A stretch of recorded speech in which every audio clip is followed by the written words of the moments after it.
Hello and welcome back. Thank you for tuning in. Glad you could watch me today. We are working on a 2008 Mazda 3S hatchback. We are changing the clutch. Oh yeah. Gotta get my juice on. Clutch has been in and out. It got towed in. Said it went out completely, and I've been driving around. Seems to be working, but it's at the very edge. I can feel it. Originally it was making a noise when you push the clutch all the way in. Kind of a rattle noise. Weird. I think the throwout bearing was making that noise. Anyways, we got a clutch kit for it. I'm going to be putting it in. Got to get this transmission out. We're going to take care of this. We're going to get this clutch working good. Get it good. Like I said, it's a 2008 Mazda 3S. 4-cylinder, of course. We're going to change this clutch. We're going to get this thing ripping and roaring again. Thank you for tuning in. If you like the show, please like, comment, subscribe, share. Do whatever you want, just as long as you have a good day. Thank you.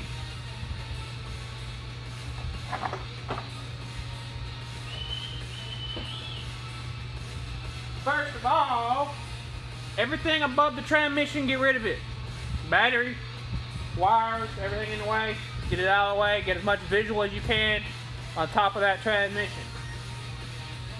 You want to have as much space to work with as you possibly can. So I already got most of the plastics out of the way. Taking the airbox out of the way now. Got half of it out of the way. We're going to get the other half of it out.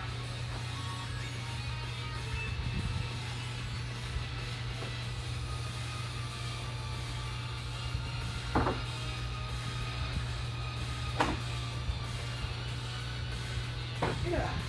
Oh yeah.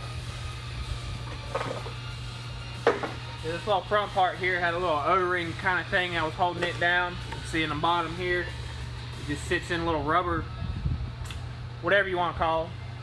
Just pop it out.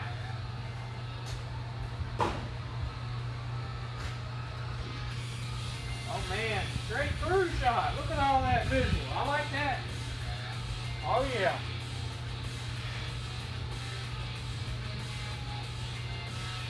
General labor time on this is 4.4 hours.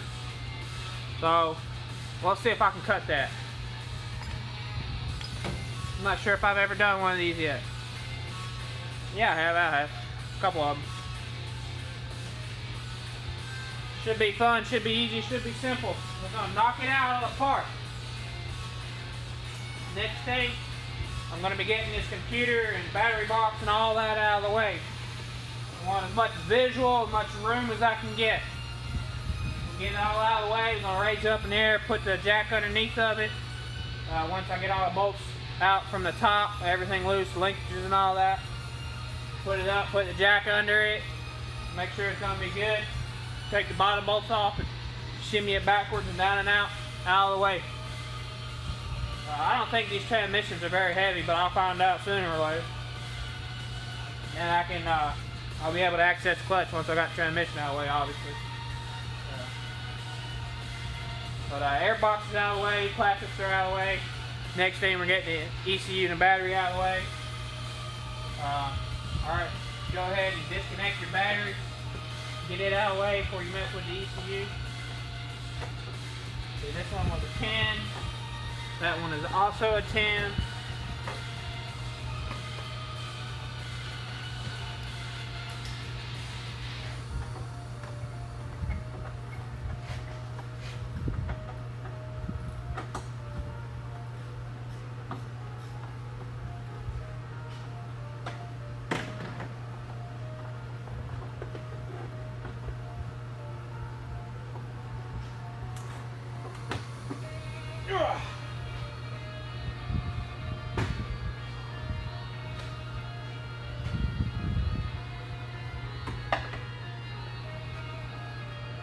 Looks like we got 3 10s on the bottom of that battery box there. We're going to take care of them.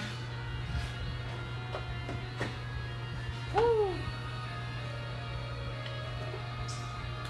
Need more than 7.2 volts.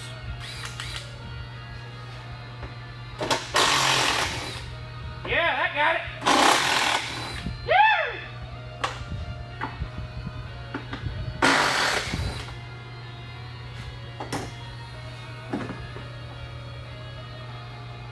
Now your battery's already out, so go ahead and disconnect your computer and unconnect that and get those wires out of the way so you can get this battery box out. Pull that white clip back and pull the connector out by the plastic. Don't pull it on the wire. It'll come out like that. Just move your wires out the way.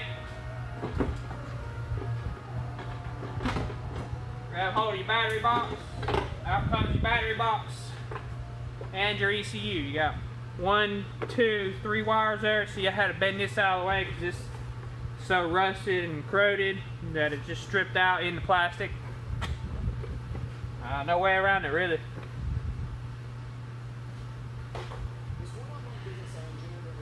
Yeah, I can see some now. We're getting a lot of room in here.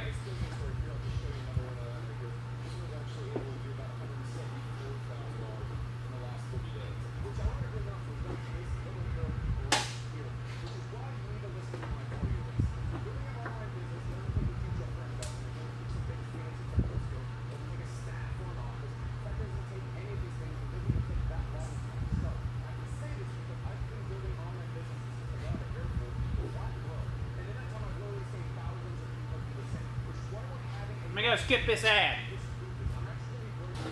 Trying to listen to music on YouTube and all they want to do is show me a bunch of ads. Don't you hate that?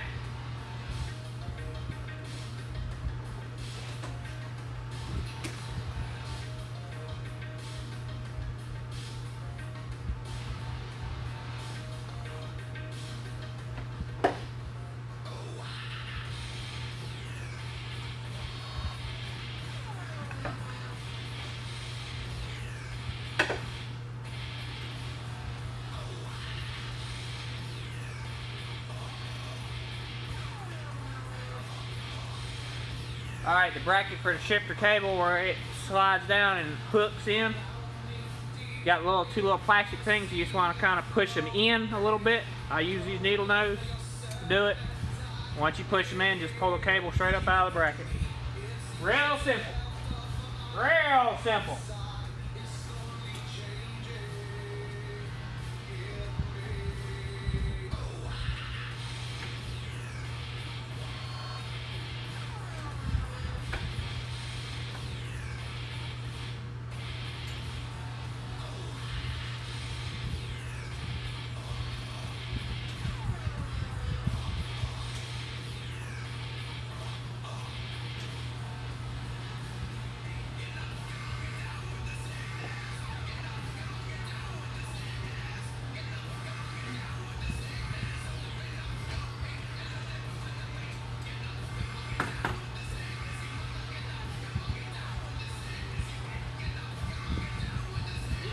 Got a little goo on me. Once you get them out of the bracket, just get something like a little fork or screwdriver or whatever up underneath where they hook onto the transmission. That should just pop right on out.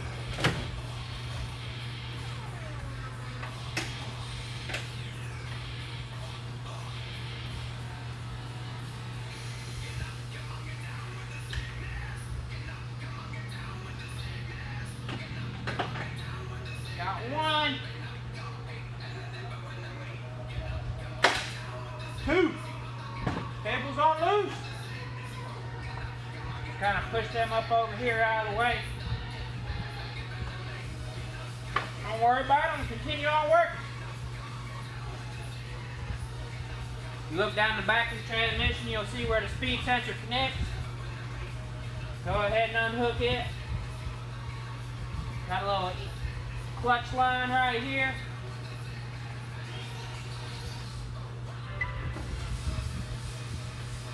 Just gonna follow it over to the slave cylinder. Slave cylinder is bolted on a transmission when it looks like two 12mm bolts. You're not gonna unhook the line at all. You don't want to let all fluid out where you have to bleed it. Slave cylinder is good, so just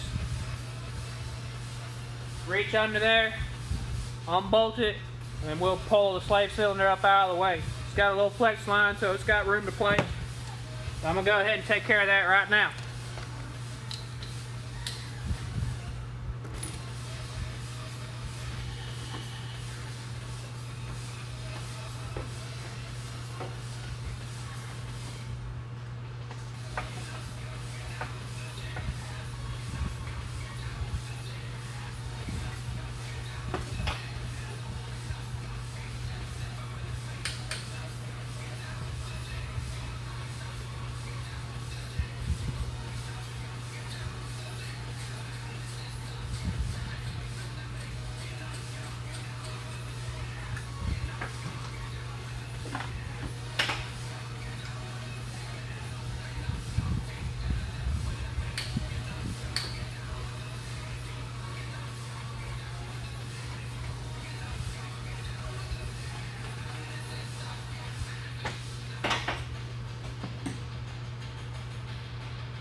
should be able to just kind of maneuver that line up around everything and be able to set your slate cylinder up on top here out of the way. You ain't got to worry about it.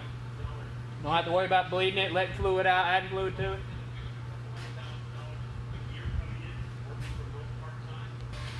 This piece right here goes underneath the battery. You'll see it's got 4 holes here to go with the studs for the engine mount bracket. You can go ahead and take those 4 nuts out and pull this up off of there, because that mount sits on top there with the bolt in the center that holds it to the mount.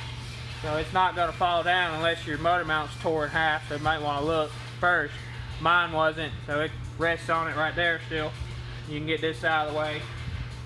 It's pretty clear in here, so just make sure once you're at this point, go ahead and make sure all your electrical stuff for the transmission, the sensors and whatnot, reverse sensor, speed sensor, anything hooked up to the transmission that's not going to go out with it, make sure it's all disconnected. There's some brackets and stuff holding wire looms and whatnot, so I want to make sure all disconnected and free and out of the way.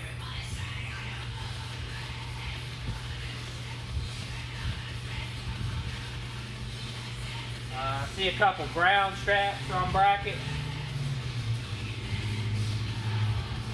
One underneath this hose, one down here to the left.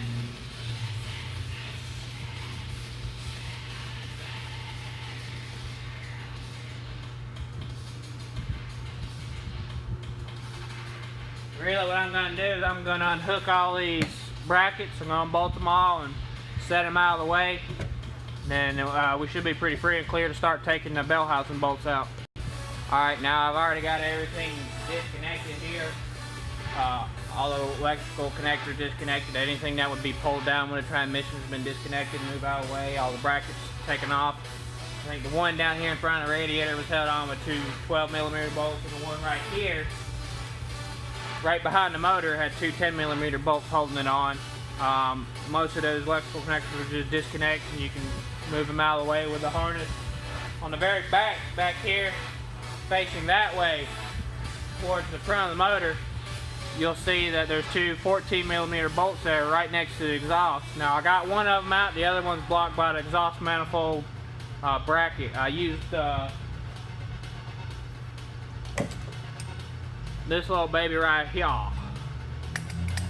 These flex wrenches work really good in tight spots like that. You could probably break it loose and use it with a regular wrench, and then spin it out with your hand. Now, the bottom bolt was hit by the bracket for the exhaust manifold. Now you can take that bracket out of the way and get that bolt out of the way once you go up in the air, but really you can just leave it in the hole and pull the transmission out of the way and just leave it stuck there until you put the transmission back in and then tighten it back up. So basically the transmission's just sitting in there. The only thing left to do now is I have to pull the axles out of the transmission, catch any fluid that drops, and take the motor mounts, or the mount loose in the rear for it. Then, because it's going to be up in the air, because that bolt's up in the air, I'm either going to have to reach up and take that bolt loose with it, or I'm going to set a ladder up next to it and climb up and get it. I mean, if you have a transmission jack and you're on the floor, you can just slide a transmission jack and do all that from here, and then you'll be rolling around there with a creeper. But my transmission jack is at the shortest point about 4 feet tall, so it's got to be in the air. So next thing we're going to do, since I got all tops done, I'm going to be taking out all the top Bellhousing bolts, just leaving the bottom, the mount in the back, and the 2 axles. So I'm going to go ahead and take all the top Bellhousing bolts out. Then I'll put it up in the air, take the wheels off, and start getting it to I can pull the axles out, and that'll be what we're doing next. Top Bellhousing bolts are 14s. All the Bellhousing bolts are 14s, actually, I think.